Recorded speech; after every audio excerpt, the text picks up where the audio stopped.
Kazi zino ziri 14 ezakaita ku ssaawa emu ey'akawungeezi oli ku 89.2 emmandoso Sajja wa Kabaka Made in Seriko nzinkubuuzako nate olwaleero nakuzo omwezi 21 omwezi ogw'e11 2024 89.2 gwe mukutu era nkwebazanga oli mu motoka y'oddaka olina gy'olaga naye nga musinda gwa radio yo mulimu eddobezi lya Made in Seriko nkoze bulungi nnyo abali ebweru yonna mutaddeko muli ku mutimbagano mutaddeko CBS mwebale nnyo mutambula n'okumanya naku lwakuna katumidde ensonga tubana abaka ba parliament boera ba parliament ni batuulira biriweeru kati bawumulamu netugamba bino byebiri omubira bamutya mu level eyo ey'obubaka wa parliament olabase mujjo atuuse nsaba tole kusalamu olabase mujjo awuliza CBS programu ya musajja wa Kabaka Made in Seriko fundi jogo miguna mkwana wa miguna njagala nnyo ampeereza message wana Assalamu alaikum wa rahmatullahi wa barakatuh Mulamusize mu linnya lya Mukama Katonda w'ekitiibwa otwavye wano media nali magambye abantu abali bandaalisa okunzita naye Katonda obulamu akyabumpadde kinasembeyo okumanya kati abayimbi Salimu Salebe yawa ssente manyi yafuna sente za nadi ziza kutumbula bya bulimi nakunganya abayimbi korona bona abawaako bamugeka bagende bayiye ennyimbe zivumirira Semujunganda abayimbi tunadda nja kubulya amanya gaabwe n'abamu ku bapromota b'ebivulu bamusinkanye ne bamugamba nti kati wali wadde otutemerayo ffe tuyiye ennyimbe zivuma ku musajja tujja basoma ku lwokuna kati simanyi basala ekyo okuntwala mu kooti yaga yakivuddeko kati antute mu kooti y'abantu abayimbi kati ne promota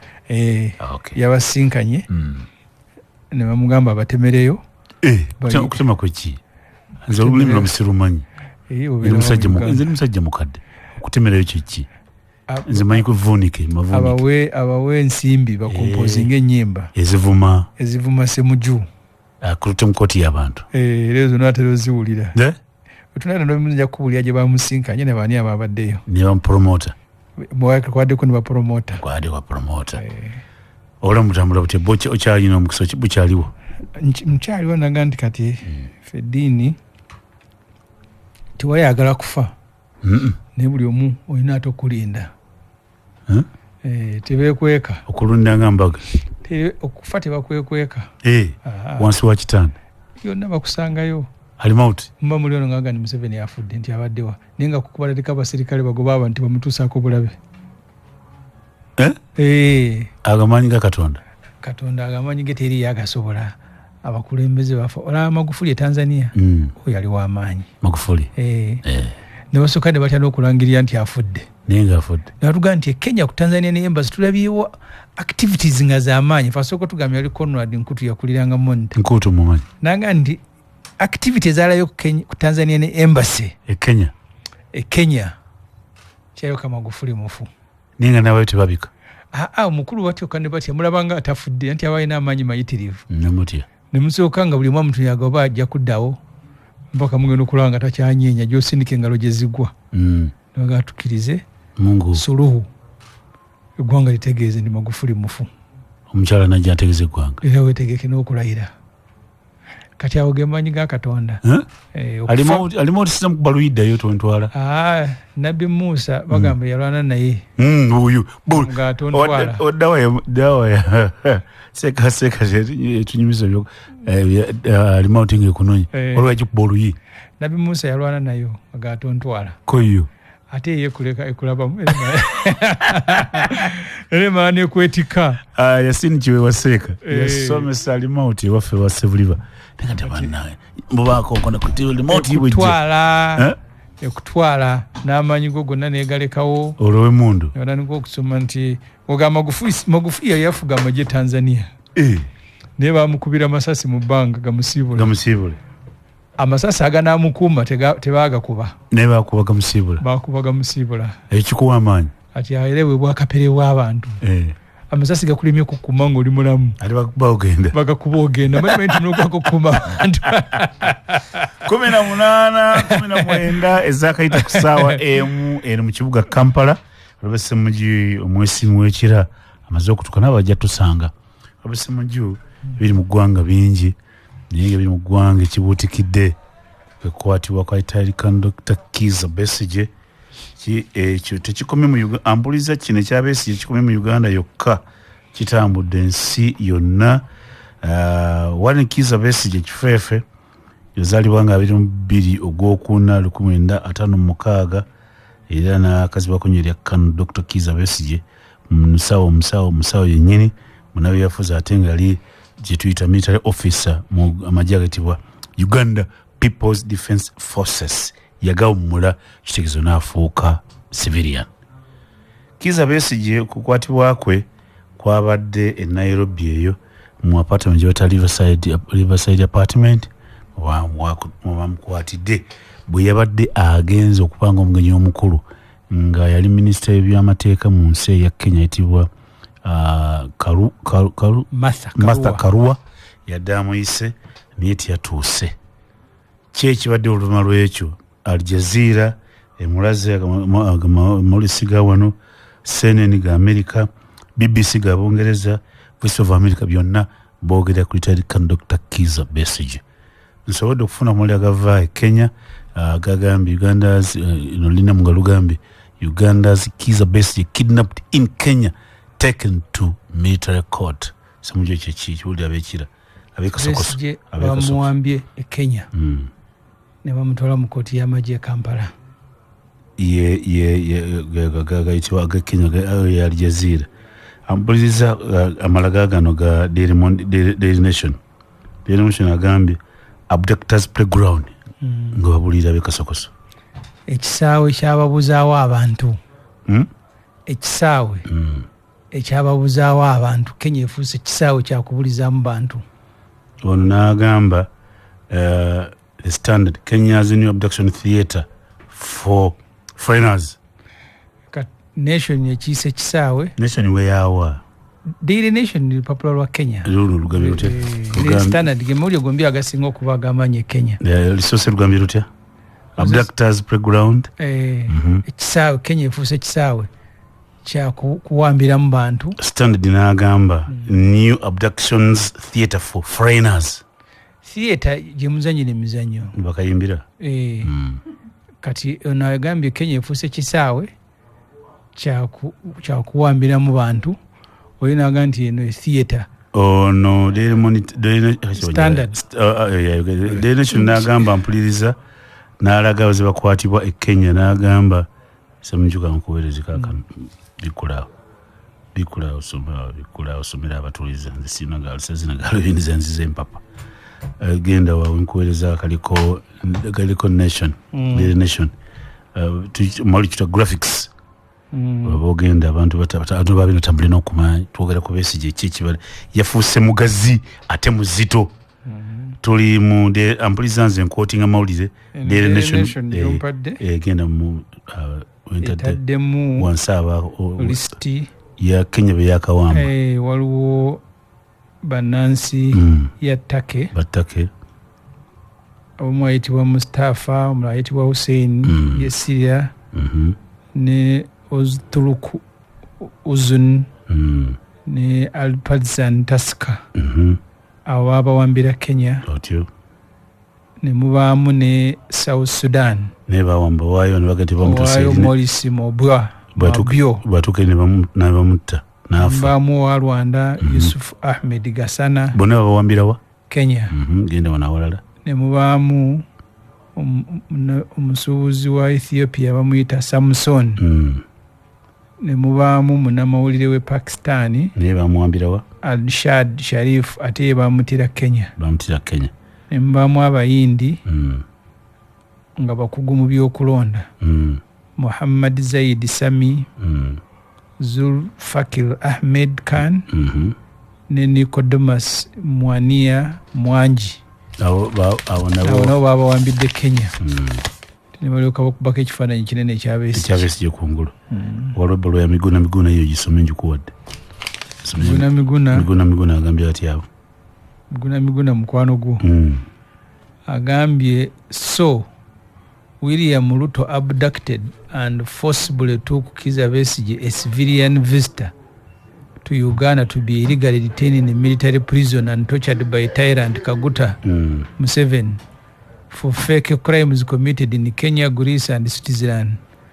Why didn't Ruto arrest Besigye and arraign him in Kenya if he committed a crime in Kenya? Why wasn't Besigye not charged in Greece or Switzerland? Miguna agamba nti Ruto awambye Besigye n'amuweereza Museveni amusibire mu kooti y'amagye amutulugunye. Tyrant ye mfuzi omubi ennyo. Kakoza kyekyo Tyrant mfuzi omubi ennyo, omussi w'abantu actually. Nyaga tekyogera mu ku Tyrant oyongera mu birala. Anti muzivuunula. Abeka sokoso. Sigonga nti nzivuunule. Abeka sokoso. Bwe nzivunde ne bikalubirira. Kakoza. Genda mu maaso. Baluwa ya Miguna soma Miguna ono. Awo Miguna wakomye agambye so ati William Ruto lwaki Ruto teyasibidde Besigye Kenya bw'aba yazize emisango e Kenya oba Besigye yaze emisango e Switzerland ne Greece lwaki tebamusibira eyo bw'atyo Miguna bw'abuuza. Somene gambi bannakenya Tanzania ne bawandiise ku Besigye bawasanyisa ebbaluwa eyawamu. Eno eyawamu yawandiikiddwa Martha Karua. Martha Karua yagiwandiise ne opposition leader we Tanzania n'owa Burundi. Naye mpanvu eno togimalako ng'egamba abduction of Kizza Besigye from Nairobi on the night of Saturday the 16th November. Bajaba wataddeko emikono eno press statement lukikola bannamawulire. Eno yateekeddwako Martha Karua kamukyaza kamuyita neteekebwako wa Tanzania n'owa Burundi. Omuntu ne gugamba gutya? Ne gugamba abduction of Kizza Besigye from Nairobi on the night of Saturday the 16th November. Abekasokoso bawulire ekitegeeza ekyo. Okuwamba n'okubuzaawo Besigye. Eddakiika zino zira 3 eyakayita ku ssaawa M. Mukirize omukulu omulala twegasseko abatali kusala musabuzi kwatuliza James buza kwatuliza sebo ntagubye omukama atuwadde obulamu mwina kugambanga nti nakugamba nti bw'olabanga bukedde n'otambula tobuuza Katonda gy'olaga. Kiringa okulya enkoko n'obuuza byerya toddamu kugirya. Kakati bw'aba kuwadde obulamu ng'oli mulamu n'olaba ku Ssemujju Nganda n'ajja wano n'olaba Made in Sereko omwebaza. Abasiraamu bw'osala ekkubo tebale mu banadda. Oyinza obutadda bw'osalute ekkubo n'odda eri toganja kankomewo kubanga oyinza obutayita waawo. Waliwo abalina buli kimu kyonna kati naye nga ne b'oteekateeka akajiiko k'omuceere mukamwa tebakalya. Gimanyi ga Katonda. Kati nsi tulwana nayo lwaki? Abe nalemba bimanyi. Nsi tulwana nayo kikakooza. Ffe tuli bakkiriza. Nze mukkiriza. Okay. Amanya googere Mr. Honorable. Kakoza James. Tagubya nkenge. Tagubya erinnya ly'abaami. Era nagamba wano nti wegendereze nnyo abantu mu Buganda tosobola kubeera na mannya abiri. Kasita ozaalibwa nga boga ne Made in Sereko yali afaanana jjajjaawe gundi. Sebuliba. Yali afaanana Sebuliba. Kati buli muntu yenna ali mu Buganda tosobola kubeera nali mannya abiri. Obeera ne pet name gye bakufaanaganyiriza. Nooli. Era akaana kano kafaanana jjajja gundi. Akaana kano kati baba bakubatizizza. Tweyanziza.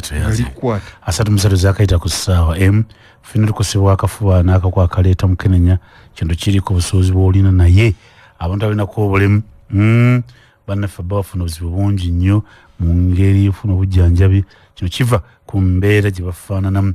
Era bwina agamba aba ADIFA Uganda bagamba nti abantu 5 ku 100 kwabo abalina obulemu bye basobola okufuna obujjanjabi. Kati bagamba nti okukeberebwa n'okujjanjibwa ng'obudde bukyali kitaasa obulamu bwo. Tokkiriza bulema kusigaza mabega fuba ofune empeereza okola ng'ogenda mu akafuba saako ne wakaleta mu Kenenya mu ddwaliro erikuli okumpi obaka buno kutuusiddwako bannaffe aba ADIFA Uganda. Let's stop TB partnership. Gula chabese MTN Daily Voice Bundles. Gula Voice Bundles, osobola okukola ku mikutu gyonna ku bbeeyi gye bayise Bay Dondolo. Nyinga star M00 star 21 star mukaaga hash Daily Voice Bundles. Zoisobola okukozesa ne my MTN application n'olondako Daily Bundles. Ffenna awamu teryatulemya. When we're together, we are unstoppable. Everywhere you go, MTN. Kosu kino kitongole kitegeeza kijjanjaba ejo oyina omwana ali wansi w'emyaka 19 nga munafu mu binywa nga tasobola kuyimirira bulungi, ekyo kiwedde. Jangu nga 23 wa Novemba olw'omukaaga luno osobola okujjanjabibwa ku bwereere wa ku Kosu Uganda. Eddwaliro ly'ekisubi ku kkubo kwennyini otuuka ekisubi ng'ovaamu ng'obangenda ku Kosu bajja omwana mujjanjabe bamukebera amagulu age ebinywa byayononeka ku bwereere olw'omukaaga luno. Jangu ekifo ekiwumirwa bakiyita Voice Resort e Lweza. Mulimu gw'aba abananyi ekifo kino kola nti bw'ogendayo obulamu osobola obbuwa kye weetaaga n'osanyukamu. Jangu fuka omugenyi waabwe ofune ebirungi bye weetaaga. Bakutegeeza ndi ku Voice Resort e Lweza buli kimu ekiri. Balina gardens ennungi, musobola okukola ezeetooloddwa obutonde bw'ensi, kitegeeza emiti. Balina ebisulo ebirungi ozuuka ku makya ng'obunyonyi bukaaba nongadi ssente ennungi. Balina swimming pool ennungi ez'abaana abato, ez'abantu abakulu. Balina buli kye weetaaga. Jangu kolewo emikolo ku Lwokutaano enkya. Babeera n'endongo, Ssemadongo n'Ekoona, era balina abayimbi ab'enjawulo. Babenno nga bali wala. Voice Resort Lweza esangibwa ku Entebbe Road nga tonatuuka ku mafuta ge bayita gas ng'odda e Kajjansi. Bw'obula ng'okuba essimu 0708 52 19 95 0778 3 4 8 kulaba katuuka Honorable Semuju waali Nganda, Honorable James Kakoza naye waali. Ampuliza omunamu twagutandise dda omunamu gwa Besigye akatwegattako munnyonnyodde abatuuliza nti amali gonna Besigye yagezze vakuwa mutani wa Kifeefe yagezze. Buli radio zonna zimwogeddeko, CNN, Al Jazeera, BBC, Voice of America zonna zimwogeddeko. Yabadde alagawa kugambye bamukwatidde Nairobi n'aba ng'akomezebwawo wano. Yadde agenze ng'omwenyi omukulu omukyala Martha Karua yawandiise ekitabo kye yadde agenze nakitongoze. Martha Karua yaani? Kenya wali ekibiina kye bayita the National Rainbow Coalition NAC. Kino kibiina kyafuzi kyatandikibwawo kijja mu byofuzi 2022 paka 2025 gwajjukira bulungi. Mwalimu Raila Odinga, mwalimu Ruto, mwalimu Kalonzo, mwalimu Wetengula, bonna baalimu nga bavuganya Kinyatta ono muto Uhuru. Ani aleese Kinyatta? Moi yali amuleese. Bano beegatta bamu, mwalimu Kibakyawo n'awangula. Beegatta bawangule Uhuru ne bamuwangula. Ono omukyala adde mu kibiina kyannak ebbanga gwanvu alina binywanyi be bangi mwamadde ne Kizza Besigye ge baakwatiddeeyo. Gusiba omuntu okusoose Kenya ng'ekwata Bannayuganda. Zijjukira ffe Kakoza tubadde wano bakola bbala kikirya era ne babajjeeyo baalinga bataano. Sijjukira mannya bulungi. Semuju mwali kyali Bijaaba waliwo Jolejo Kiwanuka mwali eyo mwali Bijaaba waliwo nali nti kuba ndi muto wali muto actually kirya bamukwata ndi ku lift mulaba ewa ku Tomboya Street. Wafu muduko security muteekamu zaali sanga 12 bugenda okukya nga tuuse dda ku boda bamukwasiza dda amanyigendo. Kati ate yali best man Wobote. Nani kirya kirya best man Wobote ndizefu Semuju ndese Honorable Semuju njagala tutunulire Besigye yali musawo wa Museveni. kakati Besigye yali musawo wa Museveni munsiko. Anti Kakoza gambye kirya yali best man Wobote. Besigye yali yani bamukwatire Kenya na mweto Bote n'amutulugunya. Ate yamutulugunya yamutwala butwazi mu kooti ne bamusindika Luzira.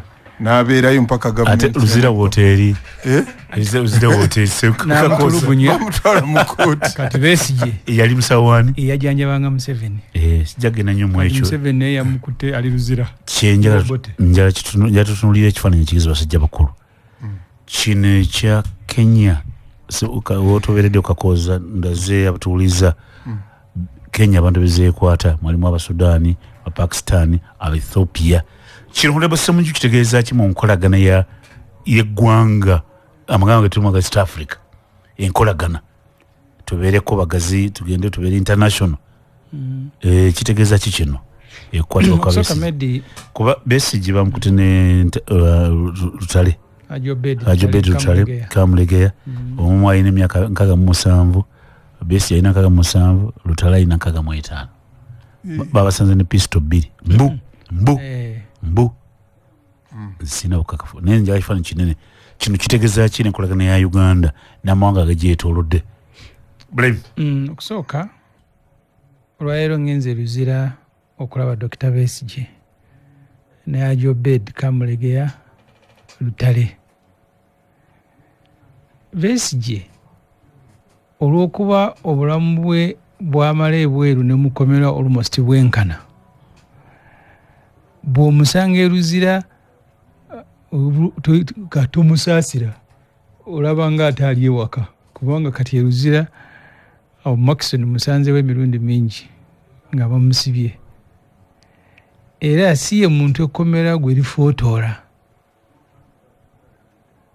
ky'oba olaba mu 2005 Justice Ogola yagendayo n'amugamba nti katukusibire ewaka house arrest naga asigena kuva mukomera emabega kawo bamusiba ne Samuel Mukaku ne bamugamba asasule miliyoni 3 okumwemia naga asigena zisasula ati wabawazi sonda febe yalekewe nga twagala zisonda aveyo naga ati wabayazi sonda nagende Luzira so bw'omusange Luzira era mugumu atubulidde engeri gye bamukutte ne bamuvuga mpaka ku boda Malaba ne bamuteeka ne bamugya mu mmotoka eriko enamba za Kenya ne bamuteeka mu za Uganda bamuvuga mpaka Makindye Malaba bamutuusizaawo nga bukya ku Lwomukaaga ssaawa 9 mpaka Makindye ne bamukweka eyo natandise okugamba waliwo yatugenda nti tulabe Besigye bamukutte n'omuntu omulala tugaa nti twayogedde naye kyova twatuuse ku Lwakubiri ku Mandi nga bukya nga tumanyi nti Besigye baadde bamuwambidde Kenya. Ku Mande tugenda ku embasa ya Kenya ngenda okulembera tugende ku embasa ya Kenya tusimbola Katonga batubuulire lwaki bagufudde muze ogw'okuwambira abantu e Kenya. Ekirungi Kakooza nsingako katono obukulu agambye nti n'Obote yabikolanga n'awamba ne bestman we ne bamuvuga mpaka Obote n'amuteeka mu kooti n'amusindika Luzira ninga asiba bestman we nga wala Museveni wabonyabonya Besigye naye yamujanjabanga mu nsiko. Kakati obuzibu kyobalabanga okwatibwa kwa Besigye nze w'amawulire bwe bali batusomesa amawulire batugamba news is something unusual.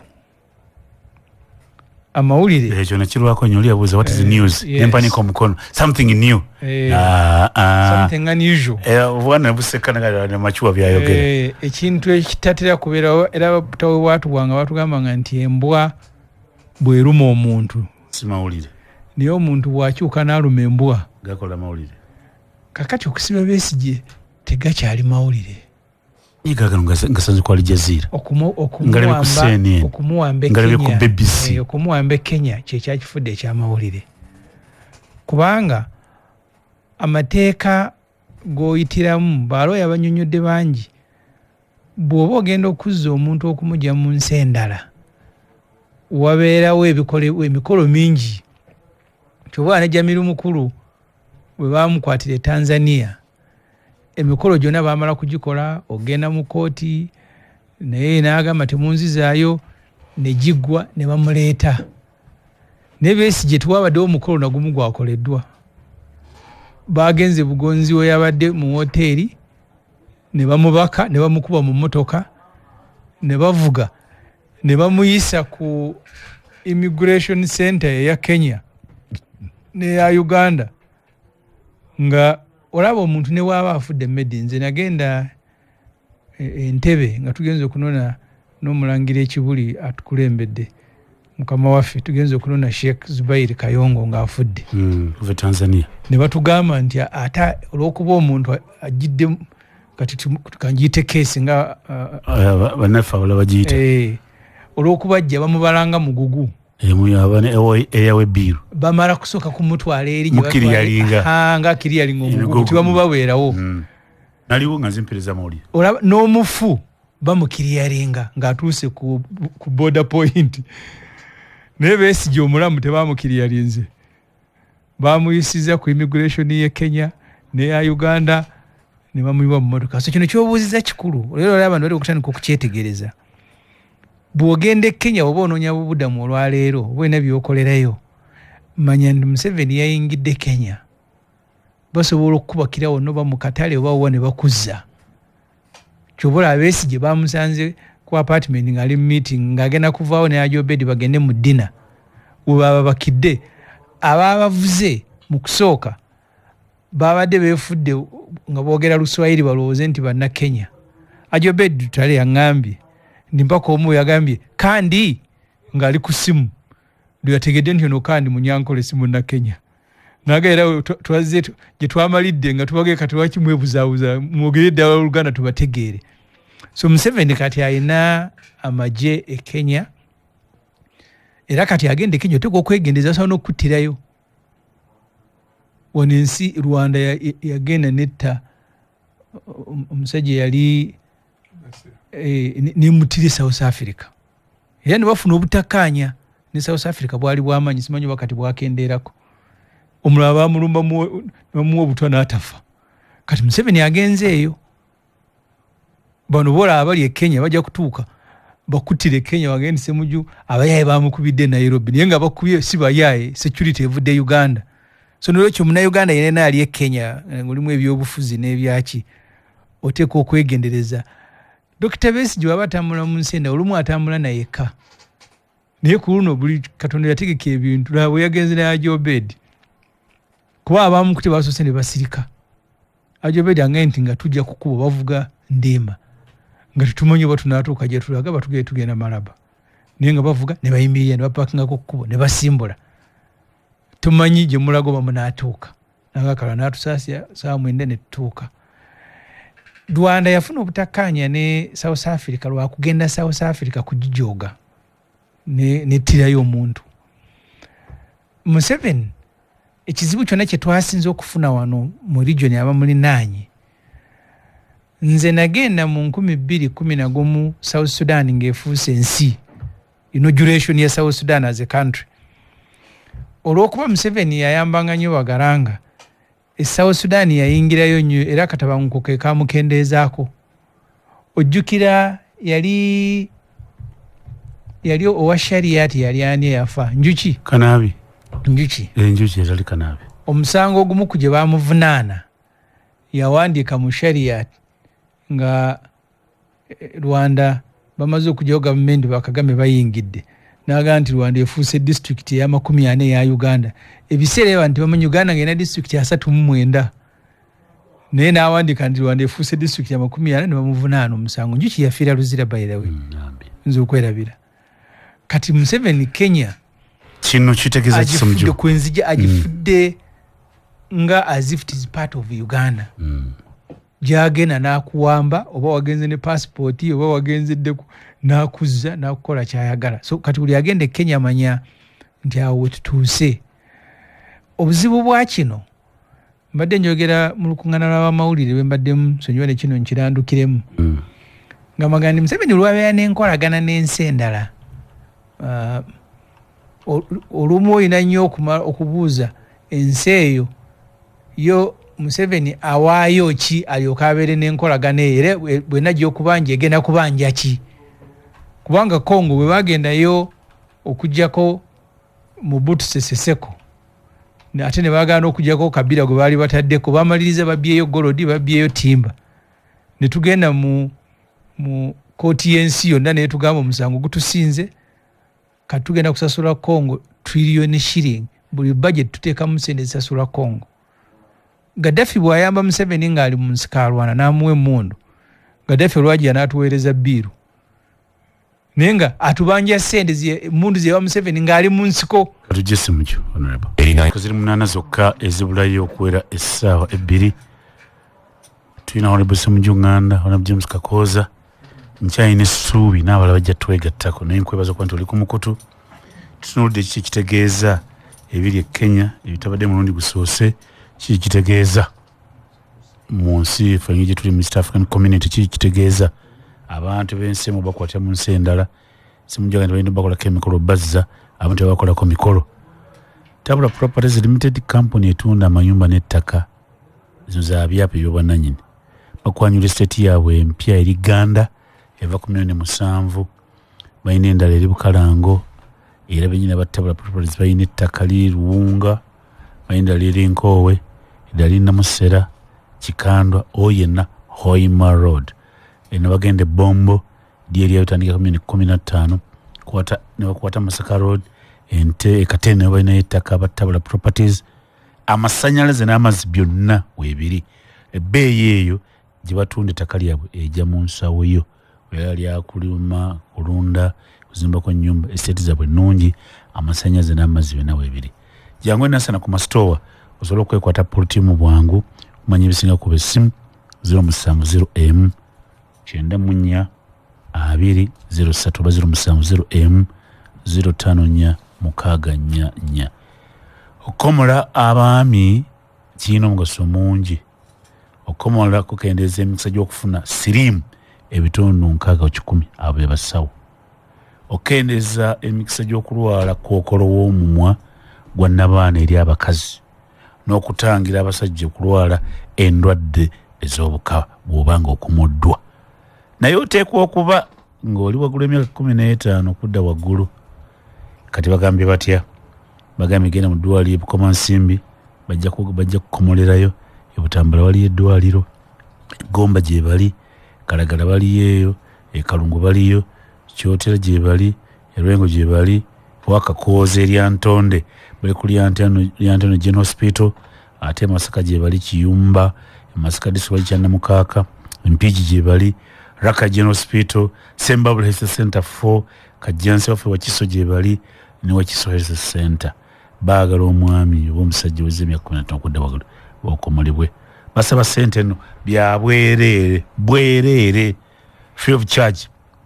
Bagula ssaawa 2 paka ssaawa 5 kuva ku bbazi otuwa ku Lwokutaano. Bali kusimpiwa na Shiba omugenyi njagala kujja ne mwami njagala kujja kunkomola. Bali ku 0700 96 98 55 0773 99 46 36. Joshua ye era akwasaganya ebyokukomola kw'abaami ali ku 0772 99 59 95 oba 0752 6 n'emyenda emirundi 4. Chapa Enterprises, Rafik Building, shop number 3, duka number 3 ku Rafik Building mu Kikuubo gy'osanga Chapa Enterprises. Yekweta Prestige kati yegambye anjagala booze engoye bali sabbuuni anaaba bamuyita Lanzo, sabbuuni ayoza atukuza engoye muweevu mu ngalo, alina akawoowo akalungi taggwerera, bamuyita Jama White Bar Soap. Ani amuleeta Chapa Enterprises, edduka namba 3 Rafik Building, sabbuuni anaaba bamuyita Lanzo, alimu ebuwo bwonna bw'enjawulo gwe bw'oyagala. Kalagambe genda bugenzi mduka kuli okumpi ba supermarket bagambe nja sabuni ayoza wa Chapa Enterprise ayitibwa Jama oba anaaba ayitibwa Lanzo. Otika bigo oli musubuzi eva migugo jija wa China, Dubai oba Turkey. Ekyo kiwedde Ryan Air Cargo etike emigo jesu kinomu kibita groupage ne sekinomu bakozesa nnyonyi baguliza ebintu okuva mu katale bakunoonyeza akatale. Bayina abaganda amanyi Oluganda n'Oluchina kitegeeza basobola okufuna abakuvvuunulira, bakuwa invitation letter n'osobola okufuna visa, bakutegeeza si bakunoonya bali mu Kampala Nabugabo kizimbe bakita BBC Building, say number 4 412 maaso ga Bank of Africa Nabgo Street osanga liyani ya kago abago mu kutikka emigugu okuva China, Turkey ne Dubai. Bali ku simu 07 0 15 Honorable tutunuje chenandise international relations ene tugamba twasoma international relations batugamba wachi wata international relations ekyenyini ng'ekintu NC nations muzoganize nazo nizigata kibalise ebyonfuna pool resources wamu ne information ni NC tiwa Kenya lwaki ekola bino kino kitegeeza ki ensi zitwetolise mujo kati obuzibu bwa kino kyovolanga story efuuse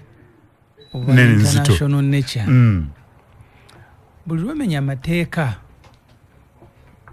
enkolagana neetatambulira ku mateeka neefuuka y'abantu ku muntu ya ddiiru kozi kati Museveni ne Ruto bali mu ddiiru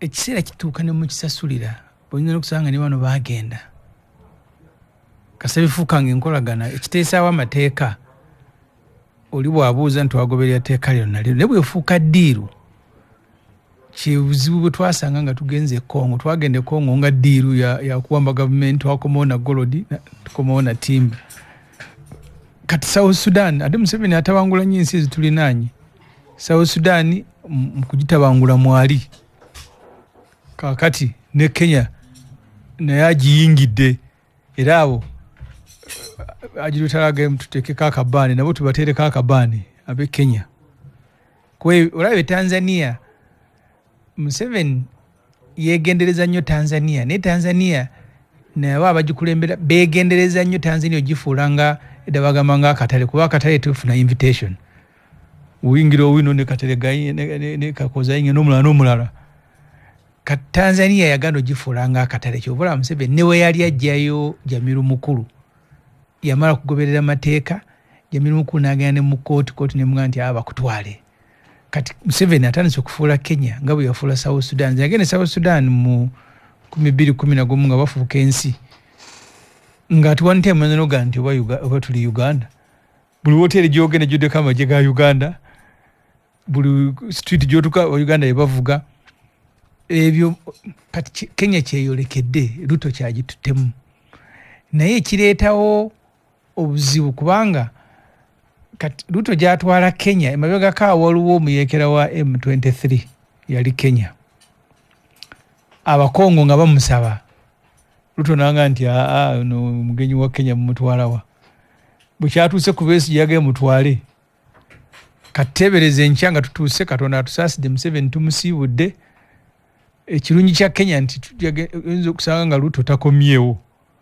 naye bw'aba akomyewo mba mutandise bubi kyobula enkolagana y'ensi erina kusigala ng'eri at an institutional level ono ne bw'avaawo musigala mutambula bwefuuka ya ddiiru ng'eyamwa Museveni ne Ruto ereeta obuzibu naye kati n'abantu balina otandika okutya kubanga kati obadde mbiraba ku mikutu nze sigibeerako nnyo yoga nti ate muddamu kati kugula bintu bya buli bizinesi eri mu Ruto mugikyawe temugula mafuta ku Starbucks temukola ki instability gy'oleetandika nga yakusaga neneyingene mu bintu ebirala South Africa mabega kaawo baakuba abaddugavu okusinga Abanigeria mwaga mumuva mu nsi yammwe ne mujja wano ne mukola obulimu ne muleetera emirimu gye twali kwedesenda okukakana buli wootabangula wakati w'abantu n'abantu gw'oyinza obutakifunamu buzibu ku level eya president kuba olina protection y'amaanyi naye kati abantu ogenda otabangula ne batuka ekiseera nga bino batuga East Africa tuli ba Luganda bikinga buli omu atandika okutunira munne mu ngeri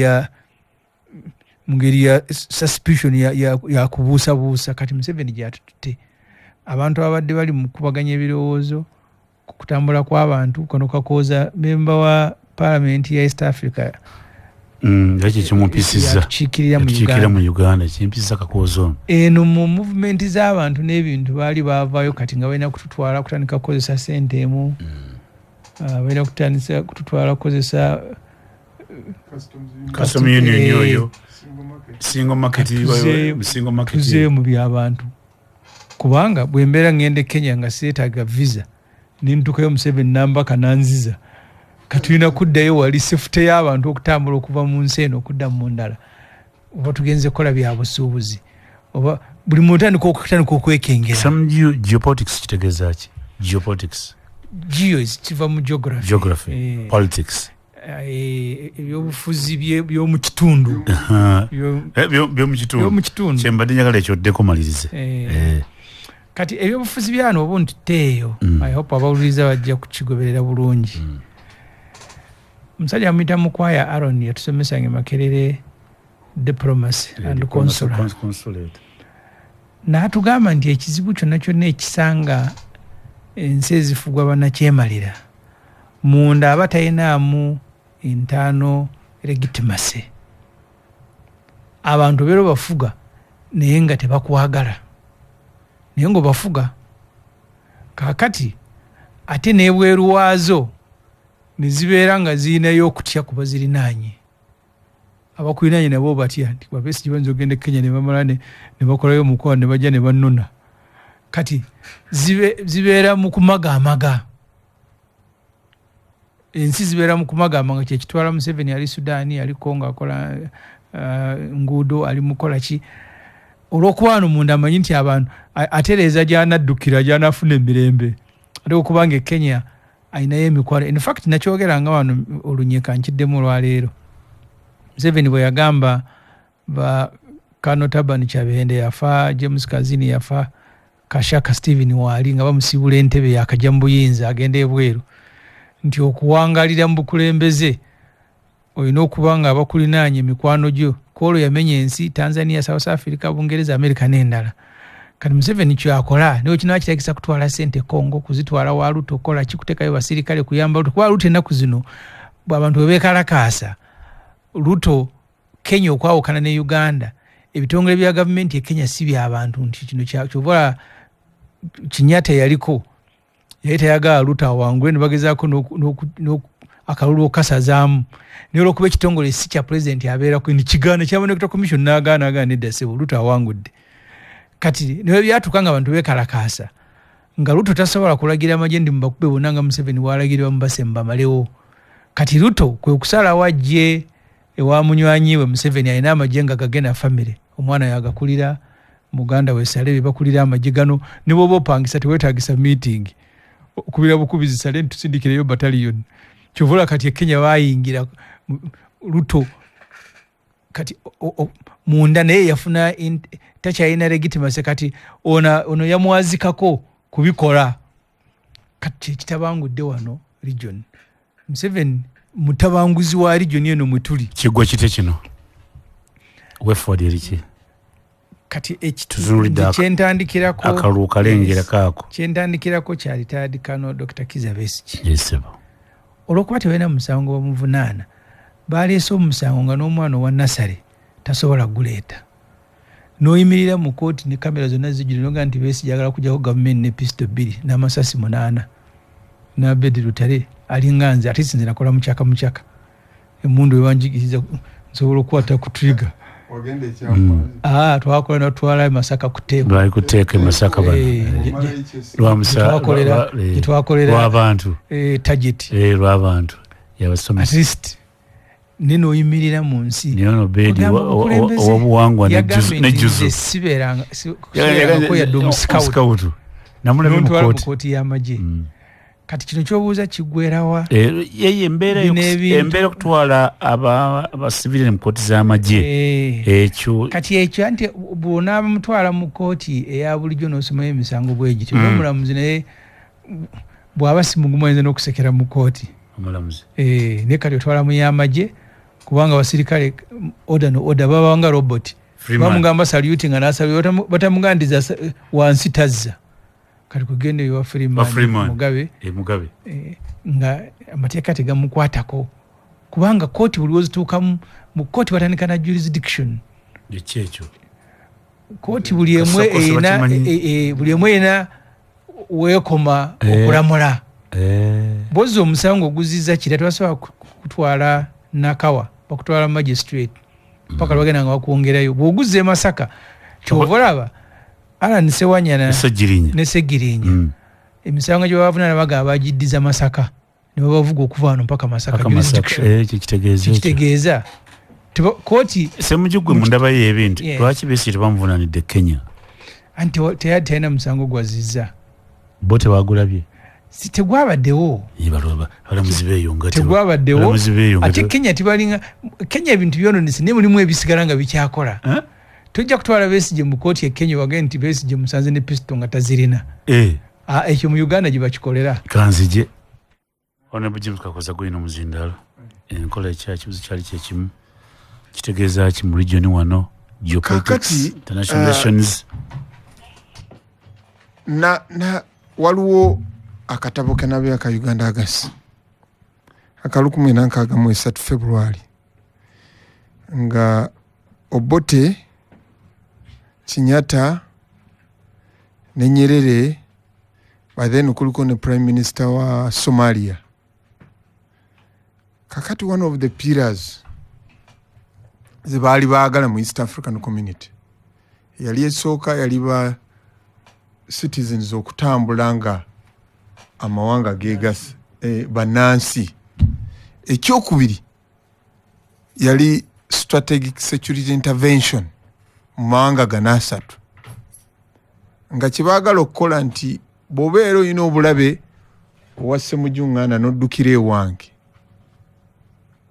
fe abakoze omukago tattabula kati ebintu bya security bizibu nnyo kakati ogwo bwe buvaawo ogwokusatu ndowooza strategic pillar yali yagamba nti abantu ffenna tufaanagana abali mu mawanga ga East Africa by then yali Kenya Uganda ne Tanzania tufaanagana lwaki naye ekizibu ekikwatagana ne security eyo intervention nti kasita banakwatira owange ng'olina ekigendererwa ng'ogenda kulumba Obote munywanyi wange oba munwani wange tekitandise kati kyava dda kuba nzijjukira mu 1982 nga Ssemujjungana bwagambye ojjukira senior private Ochuka eyali ajjako government kokyajjukira kinanobiri nga bajjako Moi eyamutaasa yali General Mulinge baddukira Tanzania Moi yakwata bukwasi simu n'agikubira Nyerere abaana ne babazza nakati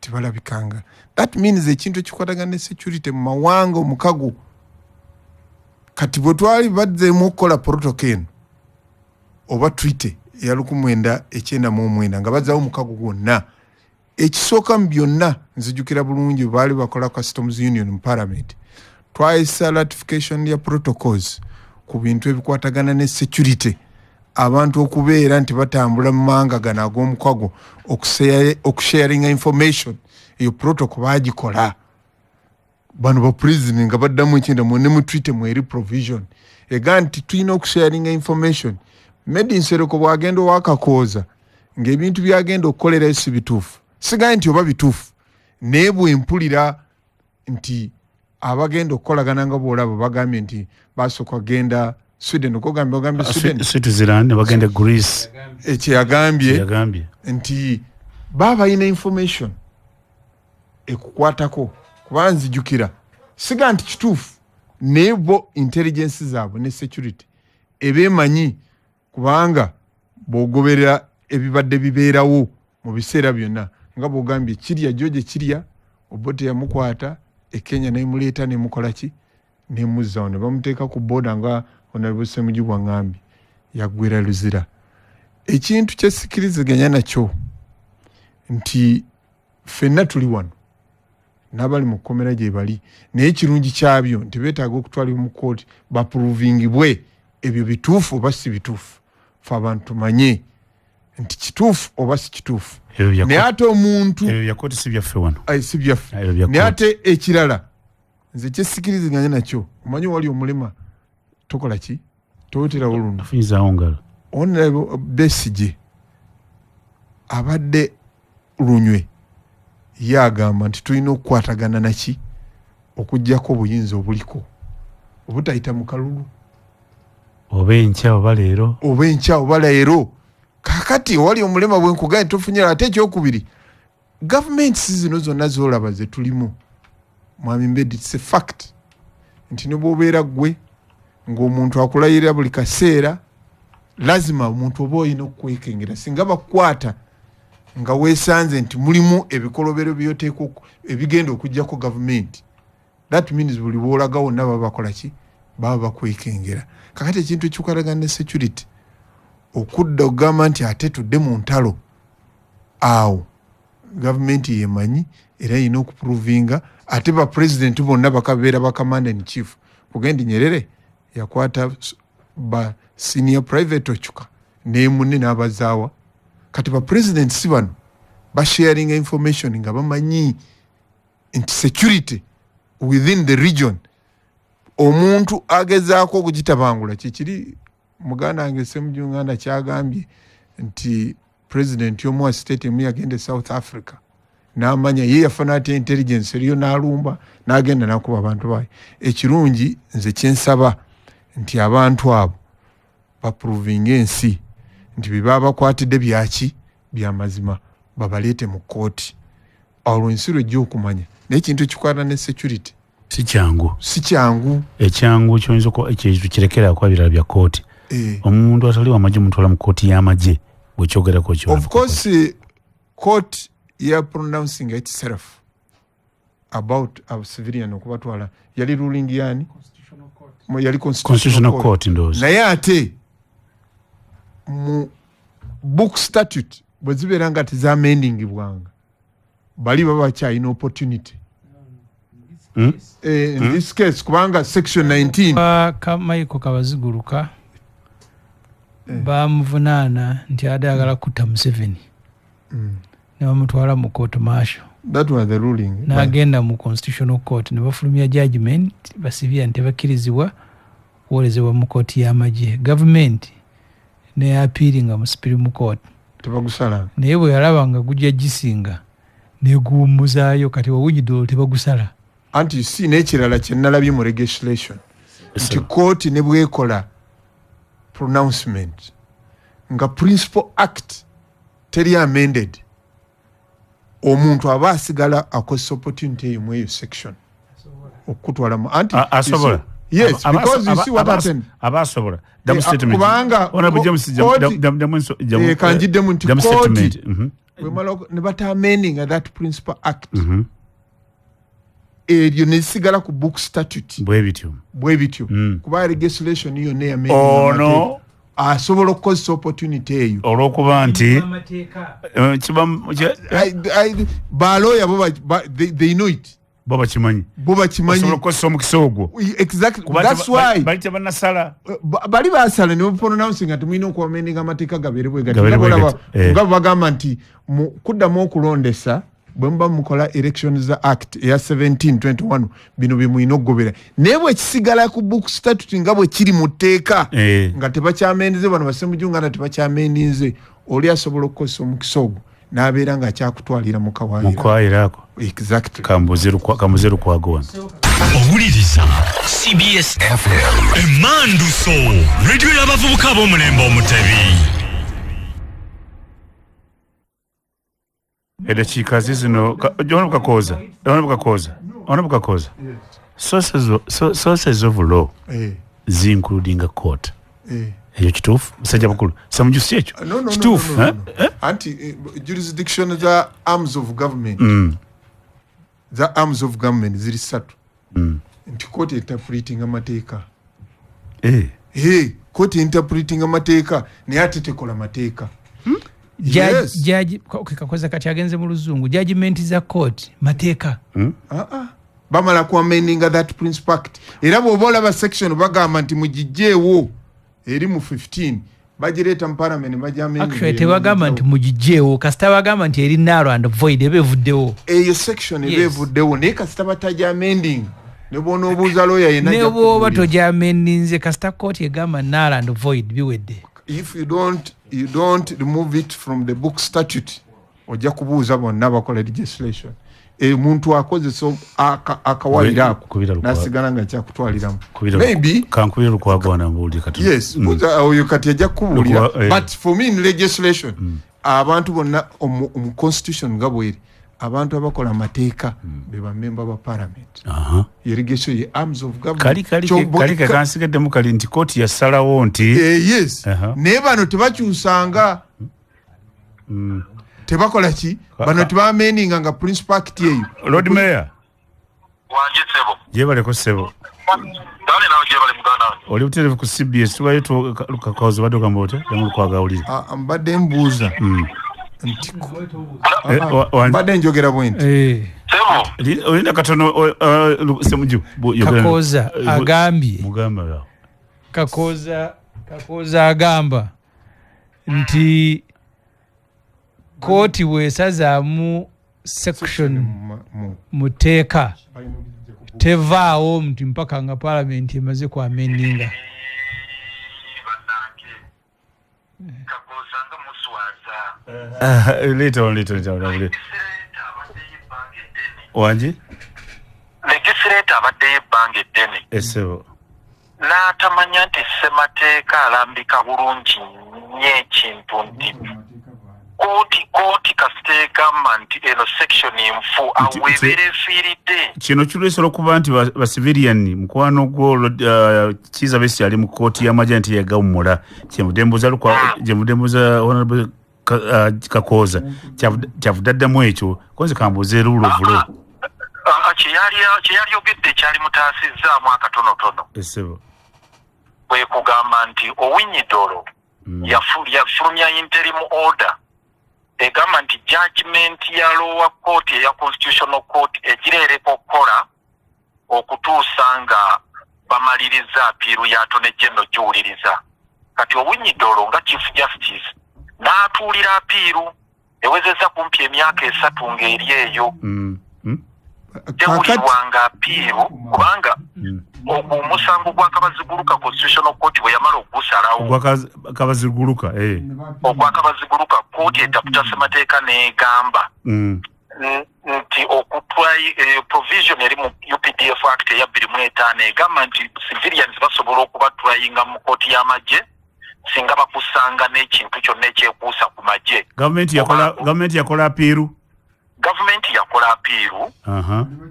kati Kalumanywera we yali wakyali we yali akaseera ako yesebo ndyoke ntuuke waali we yali akaseera ako nga Attorney General asaba nti nga bakyakola kubanga bw'oba kuwangula mu kooti esooka osobola okujulira Attorney General n'ajulira waliwo mu misango egya bulijjo osobola okusaba interim order eyimirize okuteeka mu nkola judgment ya kooti bamala okuwuliriza apiiru yo naye ekyo twali tetukirina mu kooti etaputa ssemateeka nga bagamba kooti etaputa ssemateeka kasita egamba nti eyo section nfu mu mateeka etandikirawo okukola tosobola nagisteyinga ekintu ekyo bwe twakyajuinga mu kooti etaputa ssemateeka nga tune muganda wange Honorable Seggona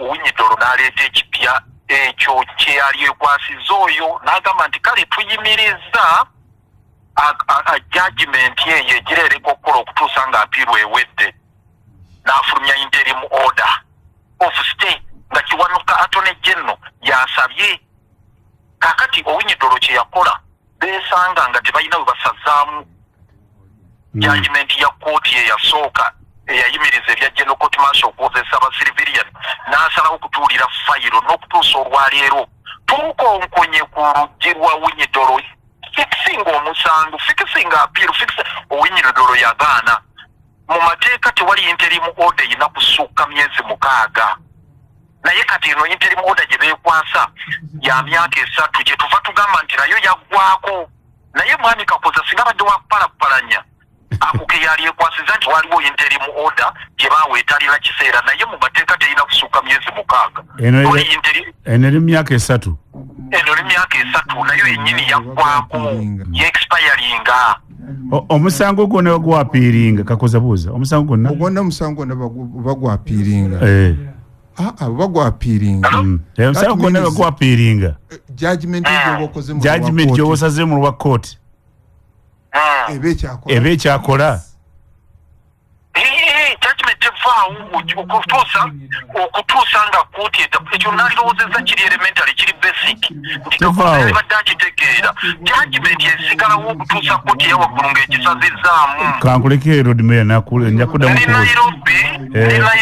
oli Nairobi ndi Nairobi sebo gyonkubidde era tuli mu lukiiko ne bannamateeka wano tuli ku nsonga zezimwezo zetulwanagana nazo kale nja kuddira sebo bannamateeka bonna abayisijje tubasisinkanye tugenda kusinkana b'olengo baani tulabe enteekateeka zonna kaluwa waali masa kaluwa tusisinkana nkya olengo tugenda kusinkana aba International Commission of Jurists tubadde nabo olwaleero waliwo bye tutambuza eggwanga tujja kulitegeeza tetuyinza kukkiriza buno busibira mu bwagenda mu maaso ng'eggwa amawanga abiri Kenya ne Uganda beekobanye batulugunya abantu eno nkubulira obuwagizi bwe tulina medi nkubulira buyitirivu bannayuganda mubeere bagumu amiina Alaikum dakika 27 ezikomyose honorable Kakozi kumye ku mpewo dakika 27 ezakayita ku ssaawa 2 mkweza kwanti oli ku mukutu by'okuyiga tebiggwayo olwera ku kirizo wogano tambula n'okumanya Honest Estate Developers esabukulu estate empya omuli Gayaza Kiwenda Mabombwe Fezi y'omukaaga n'omusanvu Kachiri Nampunge bakyalina n'ettaka ku estate zaabwe enkadde Koyima omuli Nansana Bujuuko Kigoma Namusera Bugembe Namusera Phase 3 Kakiri Mwera Kachiri Magogo Gowero Muguluka Phase 1 Phase 2 era Honest Estate Developers bayina ettaka Kachiri Simba Mannyo Lwente bayina ettaka na Kawuka bongera kutegeeza nti Polotiza Estate Developers bagamba nti Polotiza zirimu amasanyalaze n'amazzi n'enguudo era ba Honest Estate Developers batunda n'okugula amayumba ennyumba eziwedde emiwendo gijja mu nsawo egyo bakkiriza ekibanja mpola Honest Estate Developers ku lw'obuweereza obw'amazima tuli ku ssimu 0772 57 28 57 tusangibwa ku Martin Road ku roundabout mu lwatu okusomera weta Aga Khan wosanga Honest Estate Developers Jena Habbo baweta Jena Habbos ngano kaba bebakola Covidex company ne kuli Professor Ogwang bayinde dagale pya ngali ya mulembe omulira infections zitawanya nnyo abakyala abaami n'abaana abato ebizimba mu nseke n'abaana amagumba agaluma abakadde Jena Habbos bajjanjaba akafuba akasiiwa n'ekifuba ekikalu mu baana n'abakulu bajjanjaba asthma bajjanjaba pressure sukali prostate asumbuwa ennyo abaami naddala ensangi zino eddagala lino lisangibwa mu bifo bino wammanga Nansana ku 5 maaso ga Sam's Crisps Mutungo kunya maaso ga Mugis Hotel maaso katono meters nga 5 ojja kuba balaba Namugonga wakava ku bajulizi maaso ga Angelina Hospital ku kazimbe akapya Mukono okuli National Bank Nsambya kukerezia abakatoliki Ntinda ku Kiwatwe Road maaso ga Kigowa Road Hoima ku Duhanga roundabout Fort Portal Kasese Road wagula National Housing Finance Bank bakwere ku simu abajena Habbos eddaga bakola delivery bali ku 0705 83 23 07 2 kyekikuluma mugongo magumba discs ojanjabiro wafuniddwa dda bayita eggonero ly'omugongo lyazuuliddwa dda kasita nga ekikuluma mugongo ani mugongo wonnuma discs zeegatta zinyiga nerves ebyo byawedde dda tujja kudda mukuluma mugongo baabano bakafuula balina enzijanjaba empya bagambye tuleese enzijanjaba empya tukola ne therapy treatment massage wamu ne home care treatment ffe tusangibwa Kawempe ku 5 tebaagala kudda muntu akaba mugongo gunnuma bwentula gunnuma disiki zasesituka tudda kunywa mu bantu ebyo ebujanji bwalabise dda bano abajjanjaba bali ku Equity Bank gye balinaanyawe Kawempe bali ku simu 0755 19 3300 0764 55 58 dakika 3 mu kitundu ziri 2 kitundu kyali ku nsonga nja kwa Lord Mayor atangaza amateeka Honorable Kakoza gwino muzindalo bintu byano byewunyisa nnyo wano wali omukwano bamuyita Kamoga Yunus Kamoga samuyise Yunus Amir Kamoga Amir Umma Kamoga mukwano gwange bamusiba ekkooti negalesa mujugame ekkooti nekolete omusango high court yamusalira omusango terrorism kulya musirukwe nabeera ruzira najulira Amir Umma nene weyajulira yasigalayo ruzira yasigalayo mpaka court of appeal luyamwejereza so kakyoli kakozanya kimuyamba okutegeera kino bajja kakoza kimuyambe ategeere nti kasita judgment ya court efuluma ne woojulira esigalawo esigalo kyasavinga kyekyo guni kyalagamba Lord Mayor ensonga lwaki wano Kakiryowa yasaba ekitaliiyo mu mateeka ng'amanyi bulungi nti kooti esazeewo nti civilian tebawoleza mu kooti y'amagye kwe kuddukira ewa owunyiddo ne basaba nti tuweeyo interim order myezi 6 ne gigwako tukyali okwo ekirungi era owulidde almost the same language nti kasita bawoza omusango ne balulinga mu lower court judgment esinga zonna bakuwa notice lwaki nkiriko olw'okuba abanjala bamanyi nti lwaki ba civilian abatali bamagye bakyaleetebwa emakindye okugambe nti kasita bakola judgment omulamuzi bw'aba akola mu ruling zonna ezisembayo mu lower court wabeereyo court of appeal bakuwa notice ennaku 14 kasita ziyita gwe basalidde omusango asinze oba gwe defendant agenda okuguwoza kasita appealinga eyo judgment eba tekyakola tekyeexecutingibwa balinda ne bamala okumalayo anti kankinyonyera omuzi genda maaso gwenyina omuzinda lukakoza genda kasita judge ne bagikola olwaliro nti nsereko omusango gukusinze basazeewo bakuwa ennaku mu nnaku 14 bw'obeera towapiirinze bagenda mu maaso ne bagenda ne judgment okugya executinga kati bw'apiiringa muba muddayo ku main suit okuwoza ani anaakola ki anasinga okusinga awo nga kiwedde mu kyovola kooti zirimu emirundi egi 3 mu hierarchy high court eyokusatu bwesala olina kwapiiringa bw'apiiringa esembayo eyesalo ne baga nti omusango koze eki kyovola tewali judgment ekugamba nti you don't appeal kasita baapiiringa against your judgment oddayo ku level eri kumwatandikira okuwoza bwe kiri mu mateeka okitegedde bulungi nekyo nja kusembayo ne point gyewabuuzizza nti ebintu bya security ku mawanga ag'omuliraano gonna mu nsi yonna ba presidents babeera ne intelligence ne information nga bonobeera ne neighbor nti neighbor wange nsereko oba neighbor yange onalebo namuju semuju nganda babeera ne information gye basharing ate bagatta ffe gye tasobola kumanya kubanga nti kyali kyewuunyisa Nyerere okukwata senior private okikomuzi wani owa Moi oba Oboti yaliko Kinyata yali gundi yaliko kulwa 8 Moi yakwata George Kirya namukomya Baraki akira butovaawo gundi Rwanda babadde bakola ki babadde bakwata ne baddayo wali era kyovola mwabagenda okuwakanya government olwaleero nga musinziira ku mirano oyina genda n'enkolayo ya mirundi 2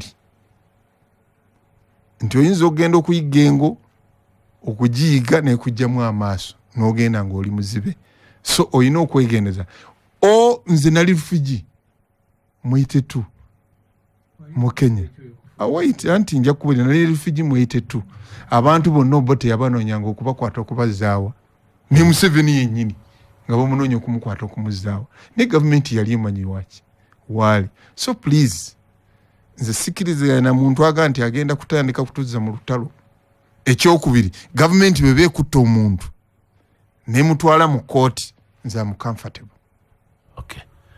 samujugalawo Kakoza muwuliriza bulungi yendaba y'ebintu era terera kusooka waawo era Kakoza awo era wetera okukoma nakugambye mu ntandikwa kati yawuliriza ekiteekisa w'amateeka kusobola okulamula abantu kyenkanyi era ekyo kyekiwangaaza ensi ne systems kyovola nga nti bwe batuuka okujjajamira mukulu e Tanzania tebamusanga waali ne bakuba mu motoka ne bavuga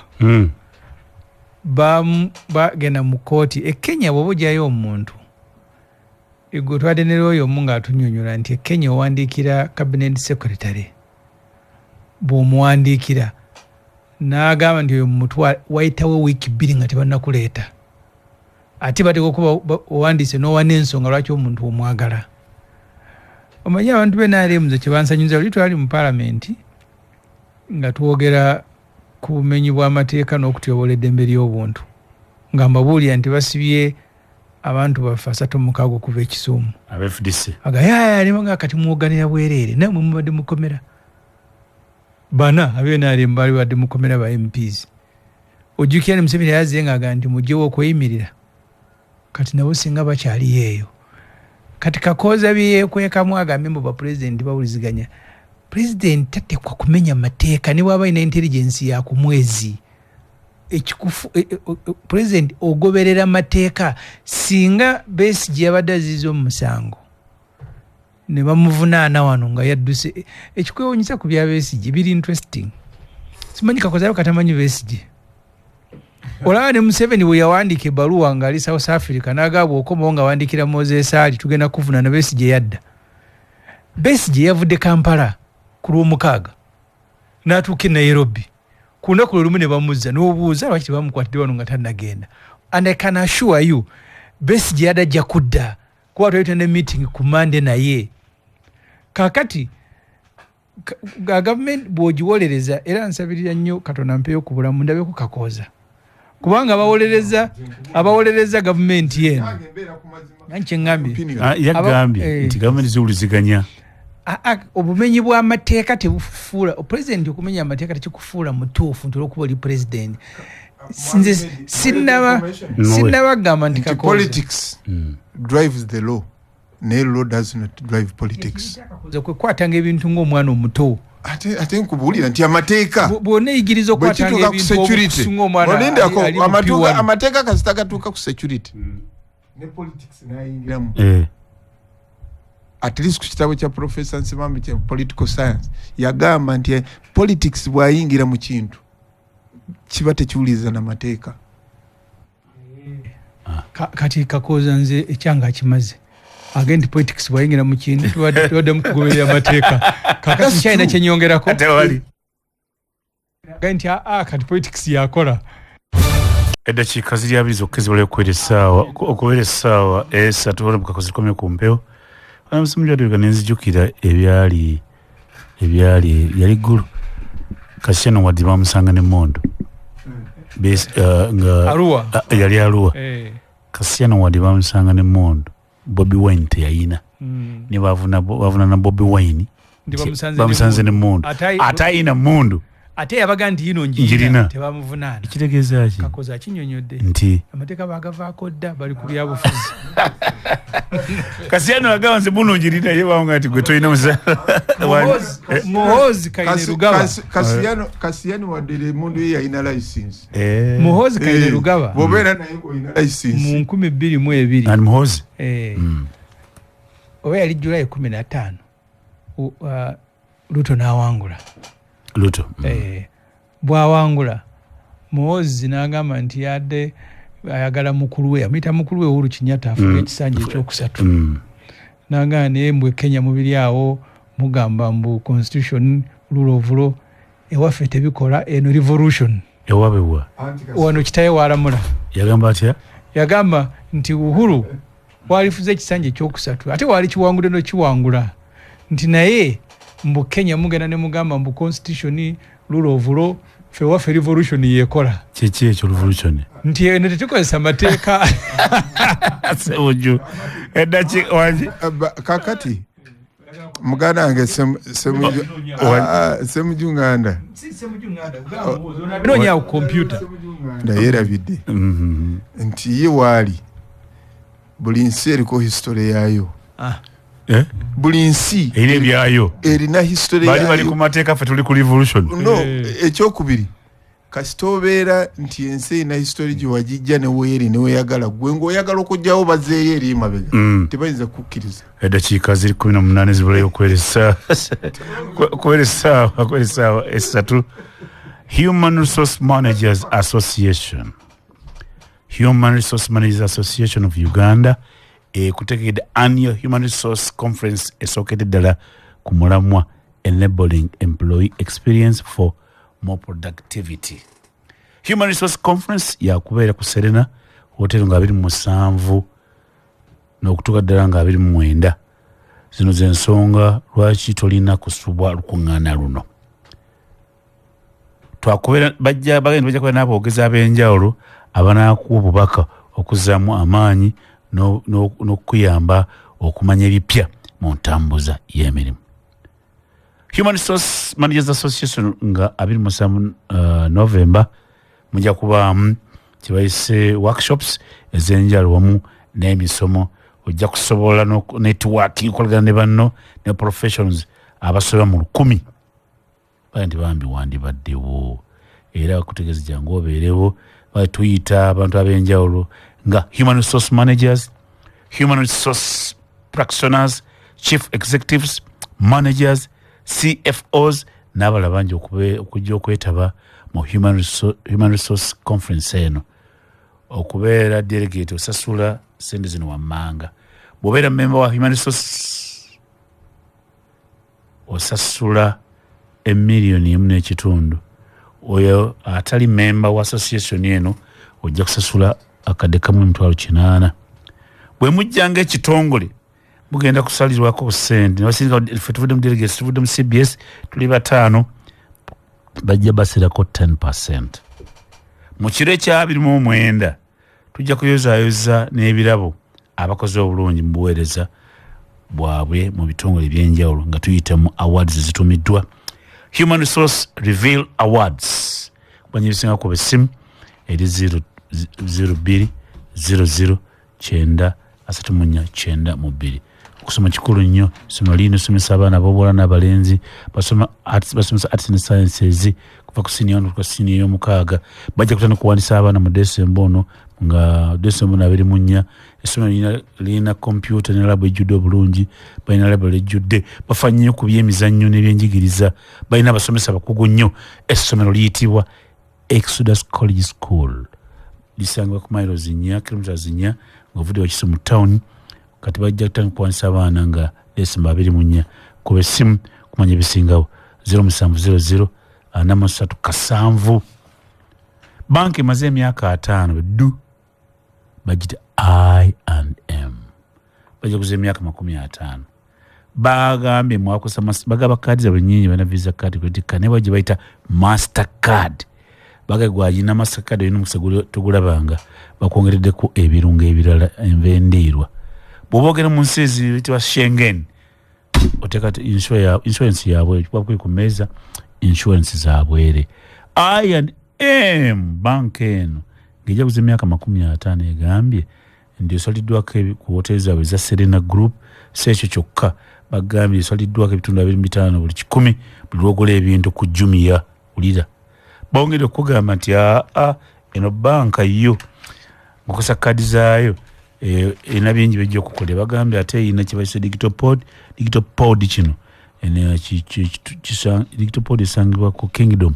Wano osobola okuteeka ssente zo mu bbanga n'oziteeka kiroba misana kutuukira ddala Kawumbi Kalamba ng'okozesa kaadi eyo.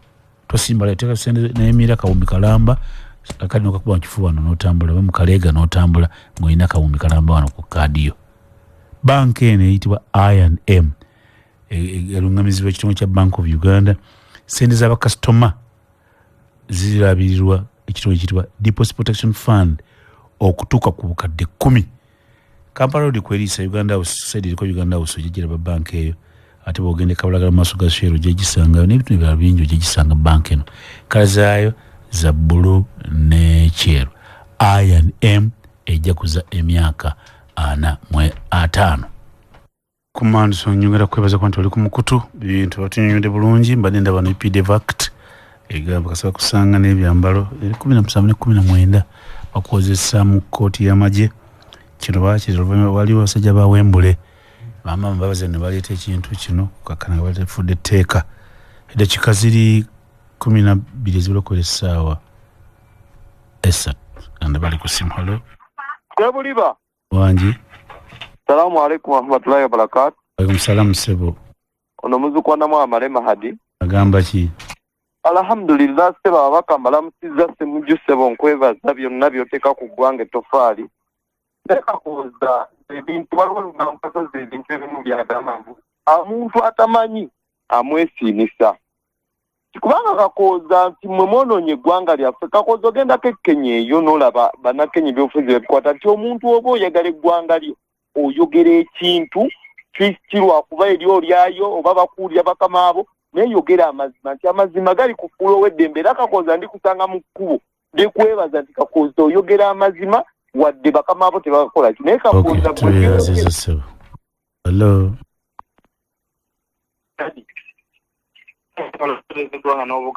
sebo terera bulungi woli munnange simu yo tejja bulungi. Sebo ndi masuuliite waffe mu kyalo. Masuuliita waawa? Ne kavuma kulokotawa. Masuuliita wa gy'oli? Abakulu b'oleyise mbalamusizza.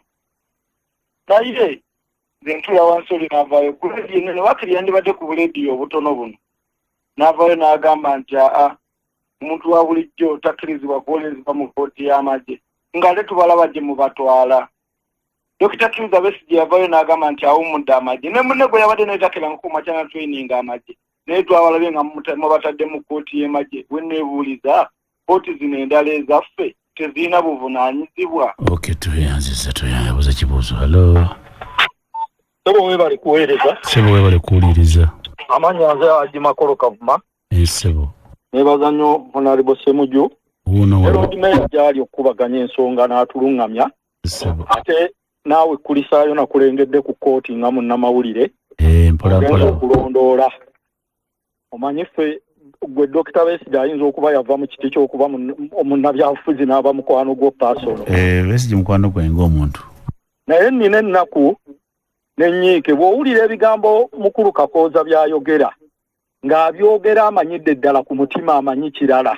Naye olw'okuba munnange balina okutya ffiye yabasigwamu mukama waabwe. Atya nti bwe naayogera oba kyekinaddirira. Naye nnyinza omusonyiwa olw'ekyo. Mwami Medi tuvumirira okutyoboolwa kw'abakulembeze baffe. Dr. Besigye n'alinnya ennyonyi n'agwa ku kisaawe gye yagudde Nairobi n'agenda ne pisto 2 n'amasasi ng'ensi yonna ab'ebyokwerinda by'e Kenya tebamulaba. Nze ensonga emu eyaŋŋaana okuwagira Ruto oyo namulaba ng'agenda kuzinira ku ntoli z'omuntu omu kuba teyeetengeredde. Ekyo kyabulabe kati okimanyi mukulu Medi naffe abasuubuzi otya okuyingira e Kenya nti bwe nnyingira Kenya essaawa eno bagenda kunziriza ku mpingu nsibire mu kkooti maaso. Ekintu kye baasize kikyamu nnyo kyenfundikira nakyo. Toyinza kuŋŋamba twalabye omuyimbi gwe sijja kumenya linnya baamukwatidde Makindye ne bamuleeta mu kkooti y'e Makindye. Omuntu n'omukwata n'omusirikira okutuusa famire ye lwe yamaze okuvaayo nega banaye omuntu waffe abuze naye nga kiteeberezebwa nti baakola ki. Singa famire ya Dr. Besigye teyavuddeyo kubaalamu nakati baabadde baagala mukweka naye mujja bisasulira. Dakiika 7 ezibulekole essaawa 3. Halo Sebo webali kuweereza bwana Medi. Anti mpisaalo nawe n'oyitaalo. Anti munnaye mba nina okuzza omuliro. Sebo webali kuweereza. Mweyagadde bannange. Munnange neebaliza Honorable Ibrahim Semujju Nganda. Emirimu gy'akoledde PFF. Sebo. Ate ne kulaba nga bannakira batulondera golodi. Amanya Rasmani bwayise mulakimu omwini UP Kyagulanyi Center mu ye mukulembeze. Kakooza game naye waali. Hello. Naafika mulamusizza. Kakooza naye waali Sebo. Engeri gy'eri enkola ya Buganda munnange kamuliteeko naye. Gambye otya ensonga eri etya kirwa ky'oyagala ky'obulira eggwanga? Ensonga gye njagala okwogerako ogenze n'ogamba wali international. Ng'olabye munnange. Hello. Nati. Nkulamusizza nnyo mukama wange. Asi mukama waani ono Sebo? Nze president wa Media Callers Association. Nze ndi boss wa Capex wano. Katere Burhani ku Namugongo Street. Nego toli mukasi. Oli mukwano gwange. Eyo ni mukwano ko kitufu nkumanyi. Tebo owensonga nkulamusiza nnyo mukulu Ssemujju. Simujona ada agenze wano mukusala katono. Nze mukulu Medine ekintu kye neebuuza kirwa kyoyagala okumanya. N'okyaza Ssemujju n'okyaza ne Kakooza. Bonna abaka ba paalamenti bonna bayivu. Ne Ssemujju n'ayogera ensonga. Bannayuganda ne tuzitegeera nnyo era tubeera ku sayidi ye. Ate Kakooza omuyivu yaliko ne minisita. Ate ne tumuwakanya. Omukulu Kakooza by'oyogera biba bibyo ng'omuntu olina gy'obikoppa nsonga ki ekutabudde ne Kakooza? Kakooza mukulu Medi twawukana naye nnyo mu nsonga zonna z'abayogerako. Kakooza agambye nti etteeka likyakkiriza Sevyen ogenda mu kkooti y'amagye. Ebyo byonna mukulu Medi olwaleero amateeka agali mu Uganda wano amateeka gagoberera bantu. Naye singa tubadde tugoberera abantu nga tugoberera amateeka singa gakoola naye amateeka ge gagoberera abantu olwaleero kyekiri wano y'ensonga lwaki olaba tukuba enduulu omuntu waffe omututte mu magye omututte mu kkooti y'amagye ne basirika n'enkera ne bamukwata ne bamutwalayo olwaleero abaana ba Nuupu oyo kamuddemu mangu kuba abantu babuzaabuza abantu bale bakola etteeka at least ndi senior legislator atali wa kubusibwa Ssemujju yakamala 13 nze namala ya 25 amateeka gonna agakoleddwa gayise mu parliament nga ngamanyi UPDF Act bagira ku Wembule ne bagamba nti abantu bafuuse bavudde mu ky'abantu kya bulijjo ne batandika okukozesa Ssemujju era kyenkugambye kya Wembule kakati bwagamba nti amateeka tegaliiwo ate nga baagayisa ne mwokuma ekyokubiri abantu tebaagala nnyo kwagala kwogera mazima. Nze kikinuma owuliriza amazima ogakyunchu olabe matuufu oba si matuufu gabeera mabi. Tutawanya oli agamba ali ku simu alo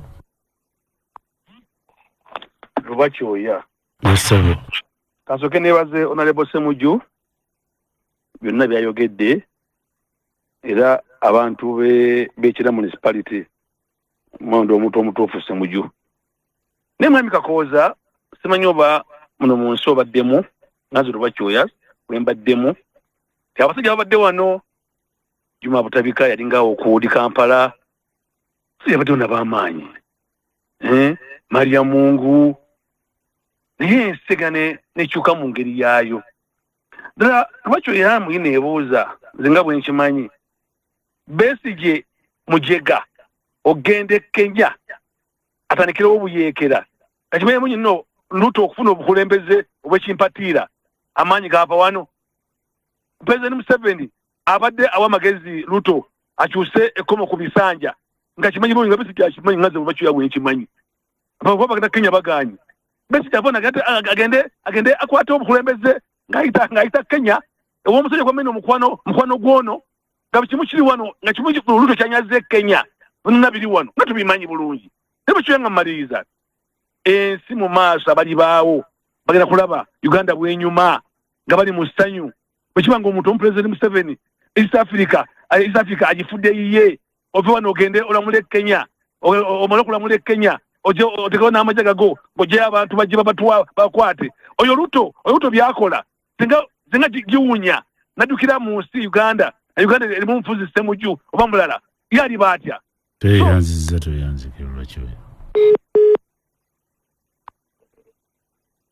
Mwami Medi Sebo bali kuweereza nga Uganda n'Obuganda Mwami Medi Nsereko Sebuliba kwe tuli ku yaffe Mandu so tetuyinza givaako y'abavubuka ab'omulembe Mutebi. Yes sebo. Taata Jona nga bulijjo ndi mwogezi wa Honorable Minister Namuganza Minister avunanyizibwa ku mayumba. Gaasirise nnyo Namuganza. Aliwo kusakira Abannayuganda. Maternity leave? Nedda Sebo si maternity leave ali ku mirimu egya Ministry yaffe y'amayumba Sebo. Galawo. President Museveni kwe mpagira ogutali musango. Honorable Kakooza mulamusiza ne Honorable Ssemujju Nganda. Nembebaza okulambika ensonga. Naye ze sigaana muntu kuvunaanibwa bw'abanga mmenyi w'amateeka. Naye ekinnuma ye muntu okutandika kkooti amagye gaffe eggye lya UPDF lye tubadde tumanyi wano mu East Africa ng'eggye ery'empisa eggye erikuuma buli kimu okuba tiritandise okuzanyisibwa ebyobufuzi kubanga twebuuza tutunuulira ku Robert Kyagulanyi Ssentamu bwe yakwatibwa era bamutwala mu kkooti y'amagye ne batugamba emmundu twawunzika emmundu tetuzirabye kakati bw'oyogera essaawa eno ku kya Dokita Besigye bamulese mu kkooti naye emmundu tetwagirabyeko era mbadde ndaba Mariam Wangadya ng'agamba lwaki bamutwala mu kkooti zino eza bulijjo n'olwekyo Pulezidenti Museveni yalwana mu nsiko ng'alwanirira mirembe naye eggye lyaffe erya UPDF yatandisa tetwagala nkulu kakooza litandise ezzanyisibwa bya bufuzi tweyanziza nnyo tweyanziza sibula tugende of course abakubye amasimu mbebaza buli omu ayogera endowooza ye nga bw'agiraba wabula kyennyina okwogera nti amateeka gaayisibwa UPDF erina amateeka kwetambulira ate etteeka lya UPDF terifuga UPDF yokka n'abantu likola ki libafuga